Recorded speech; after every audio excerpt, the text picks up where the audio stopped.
was called up for military service and actually became a lieutenant in a cavalry regiment in the Austro-Hungarian army, unusual for a Jew in those days, particularly in the army whose most famous veteran was the title character of Jaroslav Hašek's classic novel, The Good Soldier Schweik.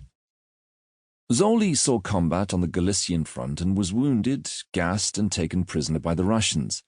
He rode in at least one cavalry charge, and perhaps as a result, in later years, he showed no desire to mount a horse again. Uncle Alex's eyes were bad enough to exempt him from military service.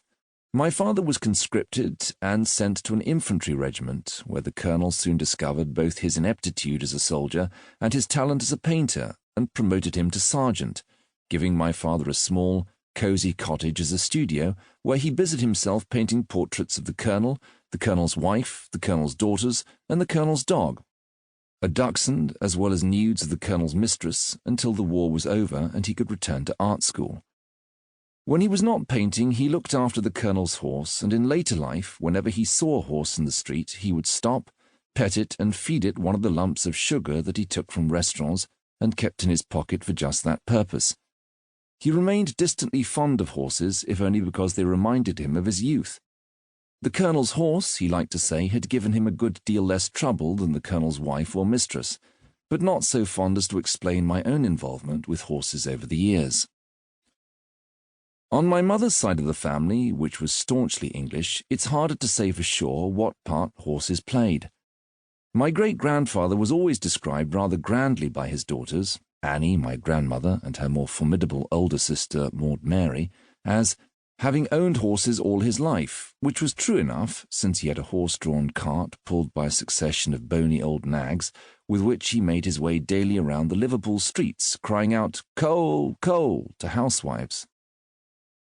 My maternal grandfather, Octavius Musgrove, must have been interested in riding at one time. I have before me a photograph of him, dressed to the nines as an Edwardian sportsman, in a tweed hacking jacket, a vest with gold buttons, well-cut riding breeches, and gleaming riding boots, one hand nonchalantly stuck in his pocket. My mother, at about the age of 12, stands beside him, showing few signs of the great beauty she was to become, dressed in a schoolgirl's unflattering long-sleeved midi blouse and tie and a long, heavy skirt. Her cousin, Madge Evans, who would go on to become a Hollywood child star and a rival to Shelley Temple, and whose theme song would be "Pennies from Heaven," is on her knees in front of my mother, trying unsuccessfully to hold a struggling Jack Russell Terrier still for the photograph. The house in the background has columns and a lawn that suggests the presence of horses. Why else would Ockie be dressed that way? But no horses are visible in the picture. In later life, neither Madge Evans nor my mother ever expressed in my hearing the least interest in horses, however, and no photographs of them exist as equestrians, though, since they both achieved some measure of fame as actresses, they were photographed, once they reached Hollywood, playing or pretending to play almost every other sport.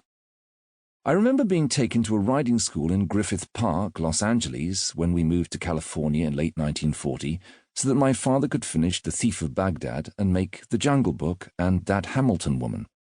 There I was introduced to Western riding. When my mother moved to New York to play Irina in the Catherine Cornell production of Chekhov's Three Sisters on Broadway, I remember taking riding lessons at Derland's, a venerable old stable on West 67th Street with an indoor ring, a glassed-in spectators' gallery, and an elevator that could hold a carriage and two horses, right where the ABC studios are now situated. Clearly, somebody in the family thought that I would benefit from riding, as well as learning to play the piano, to dance, and to speak French. The piano lessons never stuck, nor the violin, an earlier experiment, and the dance lessons didn't stick hard enough to make me anybody's favourite dance companion in later life. But I can still speak French fluently and ride, so not all of the money was wasted.